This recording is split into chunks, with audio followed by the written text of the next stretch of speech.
sort of, where do the germ of the ideas come and how do you do like a playground, like a gymnasium, playing around with it yourself and then bring it to your colleague? Because you have a team, you have about 6 or 7 people in your company that help, I mean, in and out. I mean, right, in and out. It's right. like I saw certain people. Right.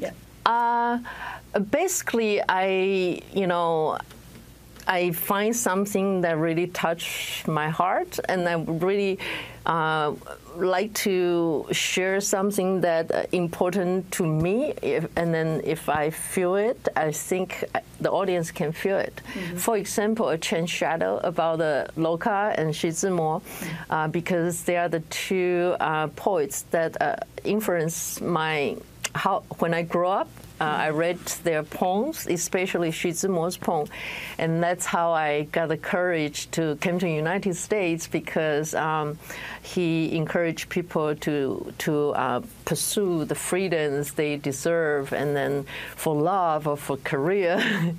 And I said, oh, if he can do it, I can do it. Right, exactly. That's great. And then because of that, so I want to show audience what they can be inspired by him and Loka as well. And then later on, like I lay an egg, you see that big white ball, that actually inspired by my partner's dreams. Mm-hmm. When he was little, he dreamed about he lay an egg, which is totally out of her imagination. So we do shows for adults, but we also do shows for children, because we think shadows or theaters can be for everyone. Exactly. Right. So we're going to take a moment for an offering, and when we return, more about that subject.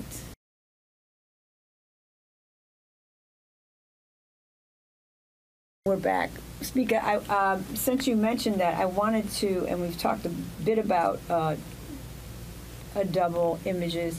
There's a quote I read that says, "We believe everyone has a piece of puppetry in their heart, and they use it to bring people together." And I wanted to ask, because I started thinking about, shadow puppets and imagery, and you work internationally, but this to me seems like a language that is above any other language. You don't have to know how to speak anything else, but you can communicate with people of all nations, and people can understand that experience. So what is that like to have that kind of a, mission or goal? Or it's just, you don't have to say anything, you just have to do. Yeah. Well, I think there's one element everybody has since you were born, which is imagination, and then also in our life, every day we have common experience, and that's how we link together, like any object. Like if I do this, and then you know what I'm doing, because you have the same experience, right. And your your imagination will feel the narrative. So, and puppetry is mainly using movement and object to bring things alive, to bring out your imagination, and then everyone can tell the story in your own head. So that's why I say it can bring people together, because that's what everybody has. So it's just amazing that you were, I love something that's nonverbal, not talking, and yet how come people know what you're talking about? And that's the power of puppetry, because it uses the things that people have share something in common, and then how we... Right, and our senses are similar. Yes. The things we see, like if there's a fire burning, we're all going to know it's hot. Right. Even no matter what country we're from, because it's our own language, but we know, yes. Or if you see somebody being hit or something, somebody's being right. hurt. So, right. Yeah, so it's kind of, it's actually great way to have people come together. Yeah, and how people can communicate. Exactly. Yeah. When you started the journey, of course, when you got here, you went to NYU. When did you start doing theater, and was it always this kind of theater? I know you said you had interest in shadow. Were puppets first, And also, yeah, just if you can fill us in a little bit on that. Actually, this is not my background at all. I didn't study either theater or education or visual arts, none of that. My major in college actually was library science. But by chance, I got a job at the Children's Theater. At that time, actually, I was doing TV show for children. I took one class in college about TV production, and they need someone to do the TV. I said, oh, I can do it, and then they hired me. But because it's a children theater, so, and then it's not a big theater, so you kind of had to do everything, and I kind of learned by doing it. Mm-hmm. But during that journey, then I realized, oh, puppetry is the most interesting thing because, you know, like what I say, it's like, and I like to make things too. So I like to create with my hands. Yeah. So I make all my puppets, and then I wrote my scripts for the TV show, and I manipulate the puppets. We use Muppet styles to do the TV show. So, but then again, from zero to now, I kind of just learned by doing it. And at that time, there wasn't a lot of modern theater company in Taiwan, mostly traditional hand puppet, or shadow puppet. So I went all over the world to see International Puppet Festival just to learn, and then you know, participate in different workshops and try to learn more.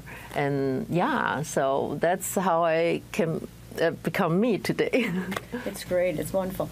And what was it like? You've received a grant from Jim Henson twice. Right. What was the? Yeah, the first one actually is the Change Shadow. It's about the 2 poets. The first one actually, Sherry Henson went to see a show. I did a 20-minute show first at Dixon Place, and she saw it, and she said, "Spica, you should apply the grant." I said, "Oh, really?"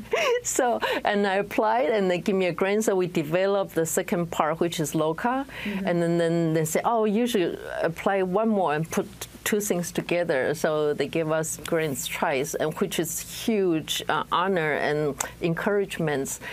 That Jim Henson, if people don't know, Jim Henson Foundation is a huge supporter for puppetry artists in the United States. Right. So yeah, and thanks to them, so I can do those things. That's great. We're going to take another offering and then more with Spica.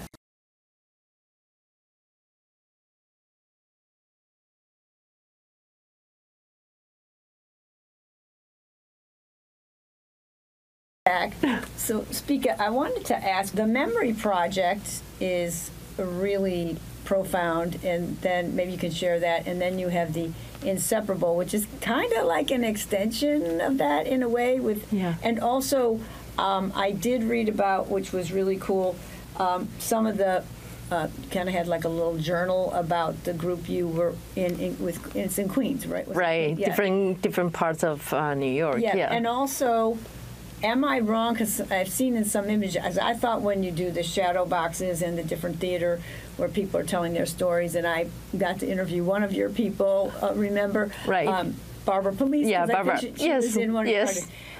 Do young people come and help you do the things with the older adults? Because I thought in some of the pictures I saw that. So that's great intergenerational. Yes. Yeah. So you want to talk about your goals with that? Yes. Actually, I'm on, there's an organization called Lifetime Arts, and then it's specifically focused on creative aging, which is working with older adults. And they have this mentorship program. So I think the photos you saw was they have some young people came to my class, and first they observe, and then I would give them a chance to teach if they want, and then I can give them some advice. And then hopefully after the internship, and then they can do something, the same thing after they left the program. So I find that so important because you know, now I think 2025 baby boomer is gonna be a huge population, and everybody wants to do something interesting after they retire. Right, exactly. They don't want to, you know, just watching TV or playing bingos at senior home or something. They want something stimulating. So I think as an artist, it's such a great opportunity key that you can connect them, build a community by using arts. So we really want more people join us and then offer more interesting programs to older adults. Yeah. I wanted to ask too, before we move into showing some of the work, when you work with that community or any community, like when people do theater, like let's say they're little, and you work with little people too, you helped out at a school play at one of the schools I work at sometimes, really made that one song so beautiful. If people do this kind of work, like tell their story or create a story, because children always like to play, that maybe it takes the onus away from them too. Like, you know, if you ask somebody to get up and perform, then sometimes they can be shy or whatever. Do you find that this kind of opens up avenues for people, and like ones who might hold back, do they kind of get interested after that? I wonder what the kind of the psychology of it is for a person, because it's not so, they're telling us some kind of story about themselves, but it's not like on them. Right. That's a very good point, because I think puppetry is if you ask me, it's the best way to express yourself, because give you a very simple example. Like in the old time, we have Punch and Judy, right? So because they like to criticize the society, so they often get themselves into trouble. But because they are puppets, so they can get away with it. They can say anything they want. Yeah, and then the professor, the performers, they are fine because it's the puppets doing it. So so puppets actually, and as a non-puppeteers, when you play with puppets, it gives you a safe distance, like the recently all the shadow programs I did with at the senior centers, we create their own silhouette, and they use it to tell their stories. So it's like, oh, it's the puppets doing it. So it's not put me on the spot, say, So it's a safe distance, and then they can look at themselves from different points of view, tell the stories in a different way. And it gets that out for them too. Right. And then at the beginning, I think children has no problem telling their own stories, but for adults, sometimes you will say, oh, I have no stories to tell, or I'm not important, my story is not interesting. But my experience is everything is interesting. I did my mom's stuff to the museum, and then including some photographs. And then they asked me so details about who is in the photograph and where it is and what happened. And I say, but there are so many, and why do you need all those information? And they told me, oh, every part of it is part of the history. So it's like every screw create this whole big machine. Like every thread. Create this beautiful fabric. Right. So everything, if you lose one thread, then it will, so it won't be there. So that's why I told my students, don't think yourself, not important. You are so important. Everything you do is important. And it might communicate some similar experience to someone else. You want to explain? Oh yeah, I just want to show you this very interesting. So cool.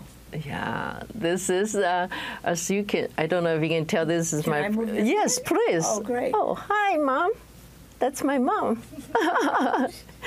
And this is the piece from my show called Hand in Hand. And then so one day I say, hey, Mom, it's late. You should go to bed. And my mom said, ooh, 1 more minute. I will be done. You said that an hour ago. Well, I'm doing my stories. Wow.